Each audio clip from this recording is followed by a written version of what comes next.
Hola, saludos nuevamente. Sean todos bienvenidos a un video más de Paragnosis, los otros caminos del misterio y del saber, en vista a la gran acogida que tuvo nuestro video anterior, en donde buscábamos aclarar las diferencias entre Lemuria y Mu.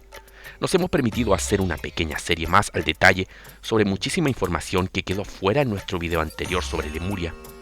Información que encontramos vital para dar un cuadro mucho más detallado y enriquecedor sobre este enigma. Sean todos bienvenidos y aquí comenzamos. Capítulo 1. Los hijos de Lemuria. ¿Qué hay del término raza solar que muchos pueblos ancestrales se atribuyen para sí por todo el mundo? ¿No es este el origen también de los mitos sobre Hiperbórea, de aquel reino mítico en los polos, cuando estos eran habitables por seres humanos y florecía ahí una especie de Edén, donde el sol nunca se ocultaba, según lo cuentan los mitos y relatos griegos? Si en nuestra investigación anterior vimos los posibles orígenes de los llamados arios del norte, entonces ahora nos preguntamos cuáles serían los orígenes de los primeros habitantes de la región sur de la India. Los llamados dravidios del sur parecen ya haber estado ahí cuando los habitantes del norte descendieron. ¿De dónde provenían estos dravidios? ¿Qué dicen sus leyendas y credos sobre su perdido origen? Las leyendas de una de las etnias de dravidios más grandes del país, los tamiles, hablan que su patria vendría de un lugar llamado Kumarikandam, que un día se hundió en el Océano Índico. Ellos lograron sobrevivir y escaparon a Sri Lanka y también a las costas del sur de la India, donde continuaron expandiendo el legado de la mítica Kumarikandam. Este mítico territorio pudo haber existido, según algunos zoólogos y geólogos del siglo XIX, para justificar la presencia de lémures tanto en Madagascar como en la India. Como vimos en videos anteriores, esta hipótesis ha vuelto a reflotar cuando se han detectado hace algunos años que pudo haber conjuntos de islotes entre estos territorios del Océano Índico que pudieron estar a flote. A esta posible masa de tierra o conjunto de archipiélagos habitables se le conoció entonces como Lemuria. La llamada Kumarikandam, como vemos, quedó actualizada y rebautizada como Lemuria. Pero, ¿qué hay de realidad en todo esto? ¿Por qué estas nuevas exploraciones calzan justo con las leyendas de los tamiles sobre un reino perdido? ¿Existen evidencias de reinos o lugares antes habitados en estas regiones que fueron tragadas por el mar? En capítulos anteriores hablamos sobre Mohenjo-Daro, aquella ciudad del norte de la India donde nació hace más de 4000 años a.C. la imponente civilización del Valle del Indo, región que sacamos nuevamente a colación para mencionar que nos parece una ciudad sumamente estratégica para esta mixtura étnica entre los llamados arios o portadores de una tradición pura y original de un mundo ya perdido, y los dravidios, habitantes del sur de la India de rasgos morenos que aludimos en capítulos anteriores como posibles originarios de la mítica Lemuria. Mohenjo-Daro estuvo situada en una tierra privilegiada al costado del río Indo. No parecía ser una ciudad fortaleza, ya que no se encontraron ni altos muros ni defensas de ningún tipo en sus perímetros. Parecía más bien ser una ciudad pacífica y comercial que pudo albergar a más de 35.000 personas, sin contar el gran número de ciudades que la rodeaban. Esto nos hace pensar en que quizás fue abandonada por sequías y grandes cambios en el curso del río Indo. Hipótesis como estas sobre una gran sequía y hambruna en la región no se descartan, haciendo con esto que sus habitantes la dejaran desolada, llevando todas sus tradiciones y secretos hacia el sur de la India, donde el desarrollo de ese imperio fue mucho mayor. Sobre los esqueletos encontrados en las calles de la ciudad hace ya casi un siglo se ha especulado mucho diciendo que son de los habitantes que murieron por un ataque nuclear lanzado por naves extraterrestres llamadas Vimanas, una teoría que ya hemos aclarado en videos anteriores como muy poco plausible, porque muchos esqueletos estaban en tumbas sagradas y alrededor de solo 30 fueron hallados en las calles, un número muy reducido para hablar de un gran exterminio por radiación. Lo que no se descarta que hayan sido asesinados tras una revuelta en la ciudad. Además, que un ataque radioactivo dejaría una gran contaminación en la ciudad, lo que haría imposible la visita y estadía de arqueólogos y turistas en este sector. Cosa que, como ya vimos, no es así por los argumentos señalados en videos anteriores. Las estatuillas encontradas en la ciudad de hace más de 3000 años de antigüedad son célebres por su exquisitez y detallismo para una época tan lejana en el pasado, donde se creía erradamente que una elaboración así aún no podía alcanzarse por el ser humano de esa época. Dichas estatuas recogen este tipo de entrecruzamiento étnico en sus representaciones. La estilizada niña bailarina representaría rasgos morenos a lo más negroides, y el llamado rey sacerdote contrastaría por la forma de sus labios y nariz recta, típica de los indoeuropeos, presentando ya un principio de mestizaje. No podemos olvidar la gran cantidad de objetos sumamente estilizados y avanzados para la época, como también lo son dados y juegos de mesa. Una especie de proto-ajedrez que también fue encontrado en la ciudad nos muestra el grado de avance y desarrollo que esta ciudad poseía, dando espacio para elaboración de objetos dedicados al juego y a la estrategia lúdica.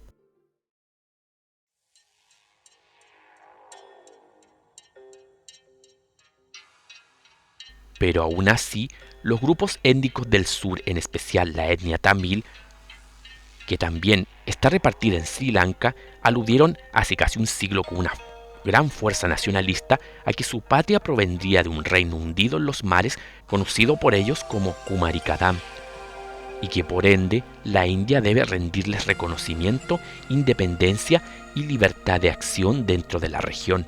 Se dice que esta idea fue alimentada por teósofos europeos del siglo XIX, quienes entonces pululaban por las grandes ciudades de la India investigando y fomentando en decenas de grupos étnicos que la tal Kumarikandam era nada más ni nada menos que la mítica Lemuria, una de las raíces perdidas de la humanidad.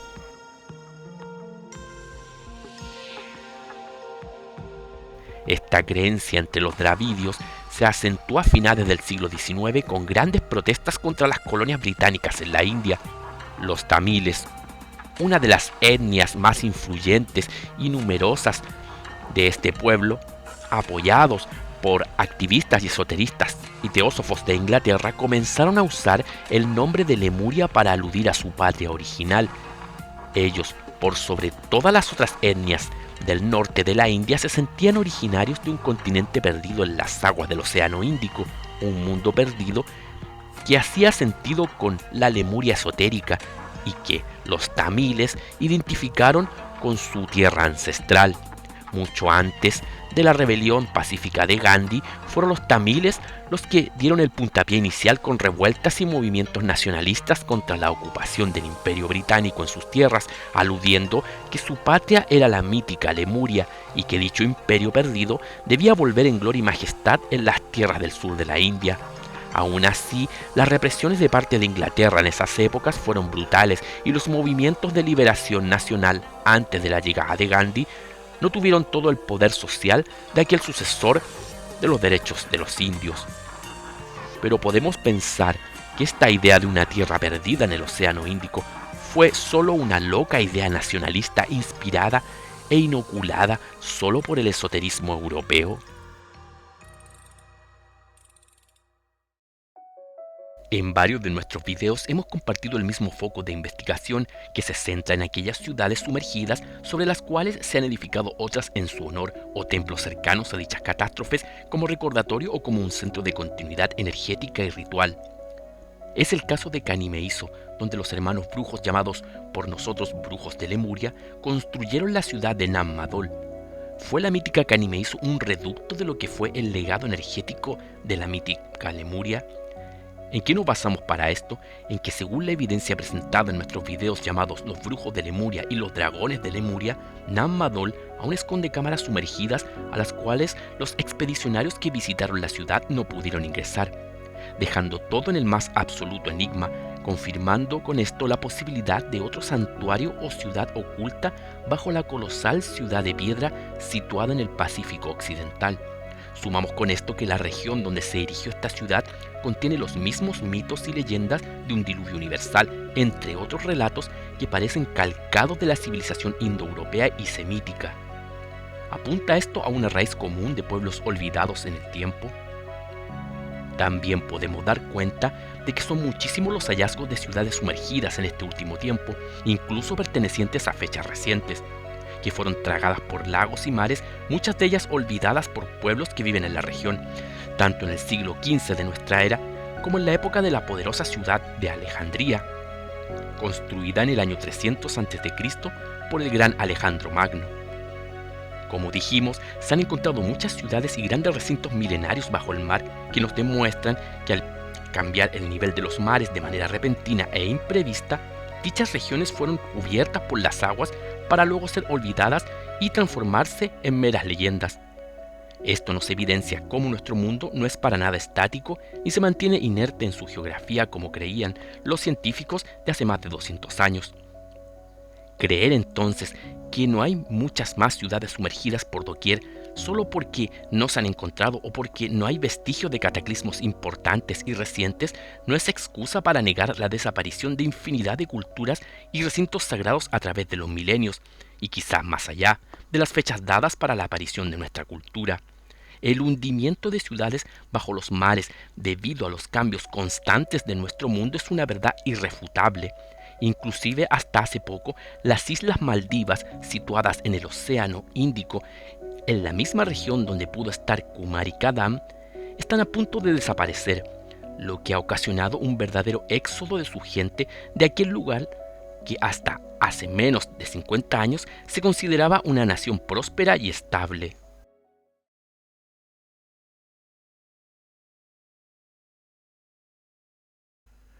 En el año de 2004 se produjo uno de los más grandes tsunamis que hayan asolado la costa del sudoeste asiático, causando estragos y miles de pérdidas humanas en las costas de países como Indonesia, Tailandia, Sri Lanka y así también el sur de la India.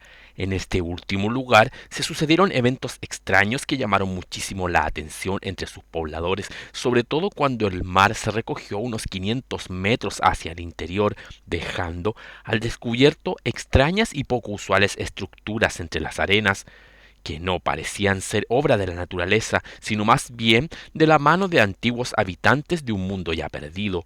Se trataba de estatuas de leones y otros animales, y así también figuras humanas. Se pudieron contemplar, ya muy derruidos por las aguas, estructuras parecidas a recintos amurallados, enormes bloques de granito y calzadas de piedra que parecían cubrir una extensa superficie. Solo algunas de las estatuas vistas esa vez lograron seguir a flote en las nuevas costas que se formaron con el gran terremoto marino. El resto volvió a quedar sepultado bajo las aguas.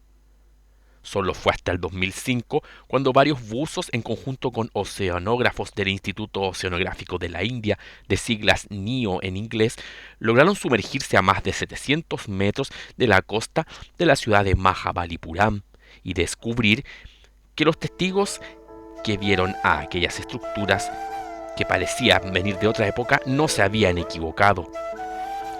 Las ruinas encontradas por la expedición a casi 10 metros de profundidad parecían pertenecer a antiguos templos tamiles tragados por las aguas hace más de 600 años, cuando la región costera de Mahabalipuram poseía una extensión de costa mucho mayor.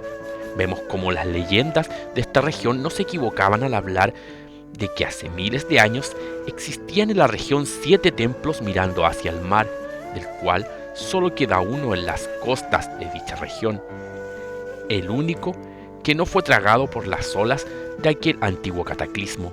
Esta leyenda fue llevada a Europa por el viajero inglés J. Goldingham en 1798, en sus cuentos de viajes por la India llamado Las 7 Pagodas. Creemos que esto fue lo que con el tiempo pudo despertar el interés de los teósofos por la mítica Lemuria.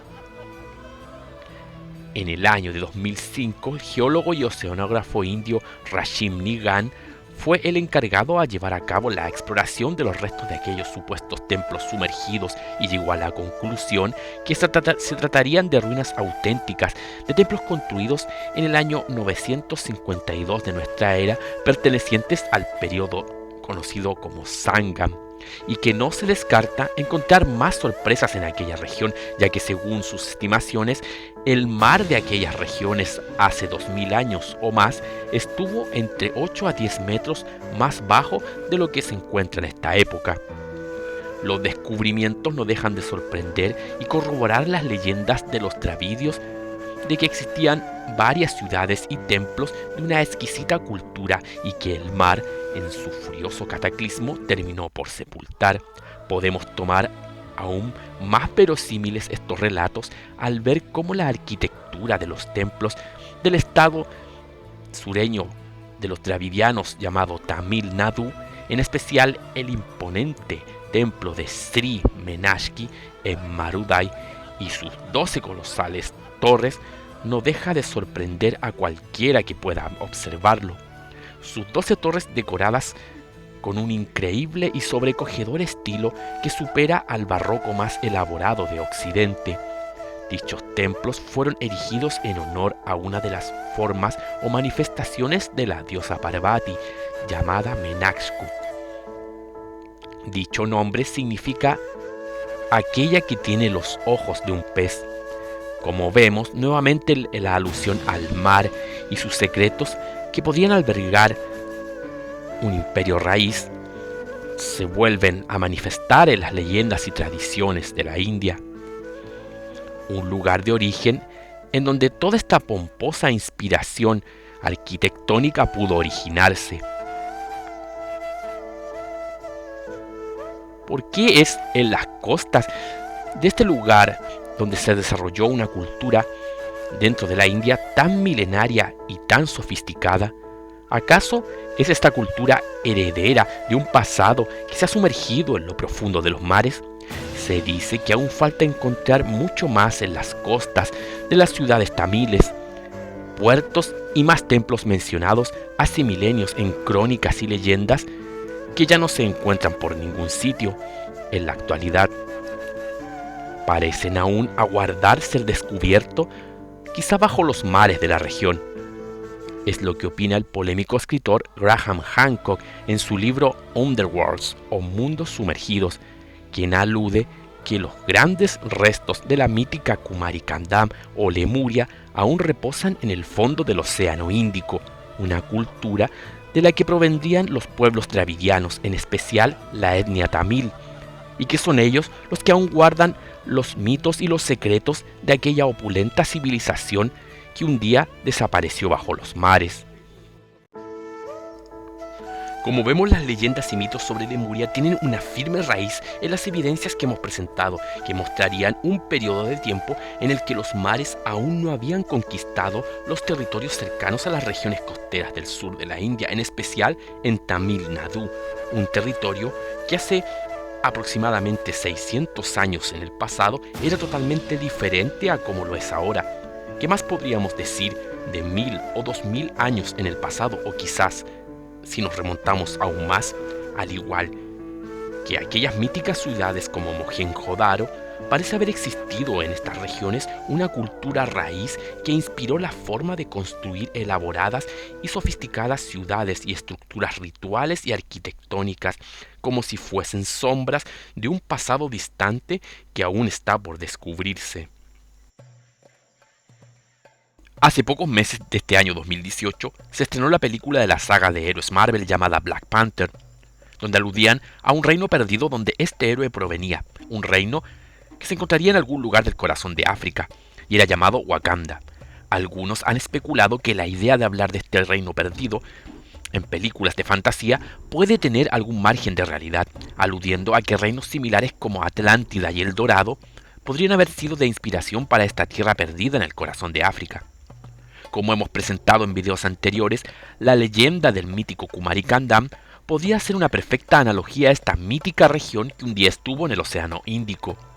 Las evidencias e indicios que hemos presentado así lo apuntan. Creemos que en vista a los hechos es posible que hayan existido varias islas pobladas y con estructuras rituales como templos y santuarios cerca de las costas del sur de la India y en regiones hoy cubiertas por el mar, culturas establecidas miles de años en el pasado que luego sirvieron de inspiración para la cultura tamil. El otro dato que nos parece interesante es que los habitantes de la mítica Lemuria posiblemente fueron todos de raza negroide.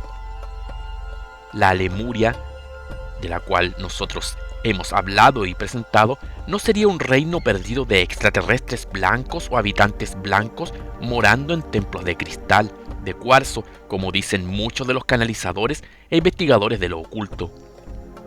La Lemuria que presentamos al parecer coincide con la Wakanda de la saga Marvel, en que su población en su gran mayoría pudo ser de raza negra y que poseían una refinada cultura que pudo haber sido transmitida, como ya dijimos, a los habitantes del sur de la India llamados tamiles, una de las etnias más numerosas entre los dravidianos. Pero estos antecedentes se desconocen y muchos son los que acusan a esta película de promover a las minorías negras solo porque la polémica de la inmigración está de moda. Creemos que más allá si este fue el objetivo de la película o no, es un aspecto que da para otro tema.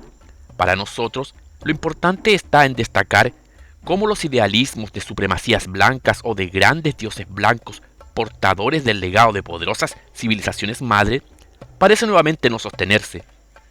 Es, como vemos, el mismo caso que ocurre con las imágenes idealizadas de Jesús y el Buda, quienes por siglos han sido retratados con rasgos europeos o de piel blanca, cuando a la larga se ha demostrado que el fenotipo o la expresión genética de los pueblos donde ellos nacieron y vivieron no poseían en ningún caso estos rasgos, ya que sus lugares de origen comprendían las características de una etnia que variaba entre lo mulato, moreno y negroide, y que el ario de piel blanca y rasgos blancos solo es detectado miles de años después y en otras localidades, en asentamientos europeos, nórdicos y estepáricos. Por el contrario, en las fechas señaladas para hablar de la supuesta Lemuria y el sur de la India, que nos llevan al año 5000 o 6000 a.C., este tipo de rasgos blancos no eran ni los más comunes ni los más abundantes. Reforzamos esta postura en los estudios genéticos realizados a fondo por varias décadas que apuntan a marcadores genéticos que nos dicen que el pueblo del sur de la India ya estaba cuando llegaron los arios del norte a integrarse en su cultura. Una integración que no fue una lucha descarnada como vimos, sino que fue una mixtura lenta y paulatina entre ciudades agrícolas y comerciantes. Dejaremos todos estos estudios en la descripción del vídeo. Los estudios genéticos que aludimos en su mayoría hablan de dos grupos básicos, llamados Ani y Asi.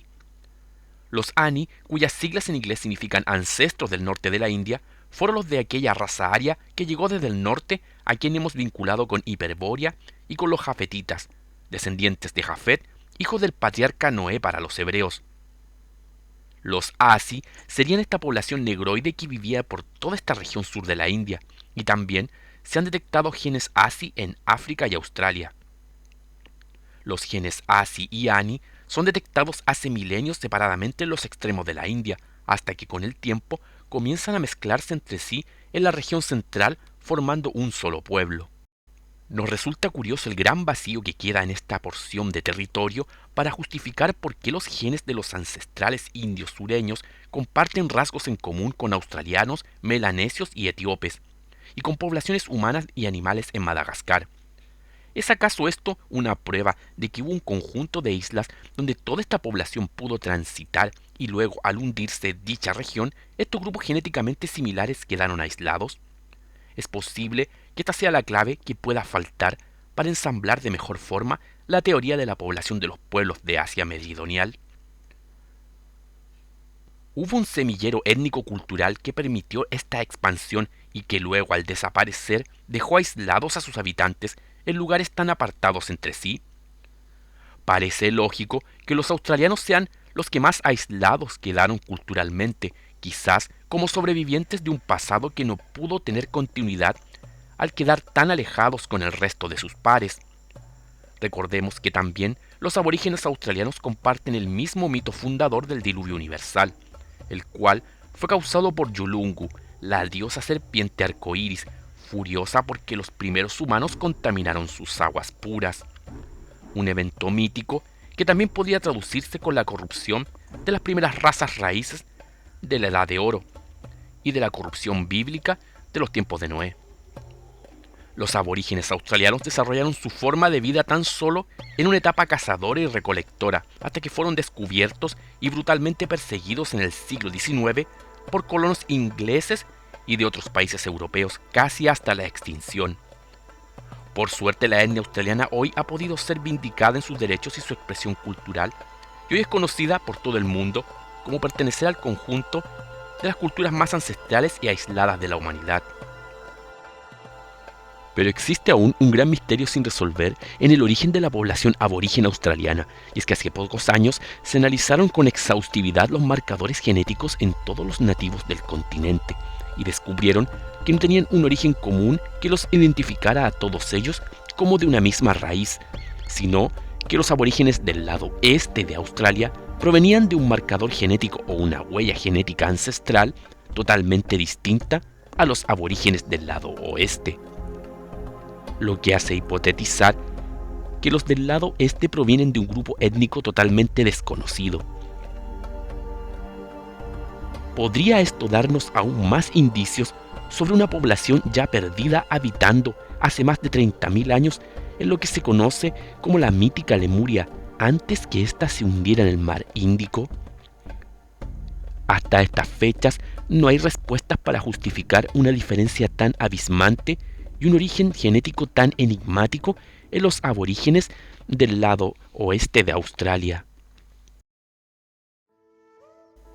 En cambio, los pueblos negroides más cercanos entre sí lograron sostener una cultura agrícola más elaborada e constante. Esto es lo que nos hace pensar en la posible existencia de la llamada Lemuria Negra, un tránsito transoceánico en estas regiones que, como vimos, pudo existir miles de años en el pasado. Se han intentado otras hipótesis que conecten a estos pueblos descartando la mítica Lemuria, pero como vemos han sido infructuosos, tal cual lo vimos con las hipótesis sobre justificar la expansión de los lémures de Madagascar hacia la India. Aún esta región está llena de enigmas. Lo que sí podemos decir es que la India aún encierra muchos misterios más allá de lo que comprendemos los occidentales, y que es posible que sus habitantes sean producto de la fusión ancestral de los llamados lemurianos o habitantes de Kumari-Kandam, con aquellos habitantes de Hiperbórea o los míticos sobrevivientes del diluvio.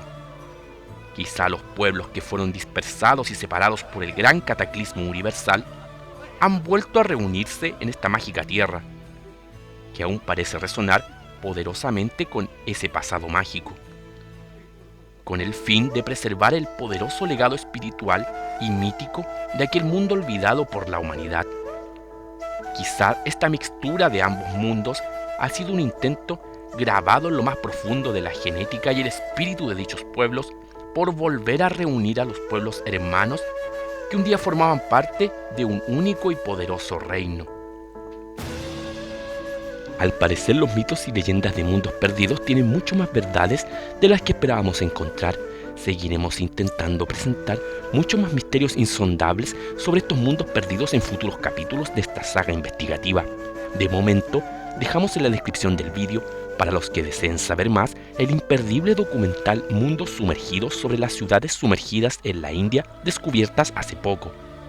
También la noticia sobre los ancestros aún perdidos de los pueblos australianos del oeste, y el fascinante documental Los habitantes del quinto mundo, sobre la cosmovisión y misterios de los habitantes originarios de Australia, uno de los pueblos que conservan su forma de vida y tradiciones tal cual hace 50.000 años en el pasado.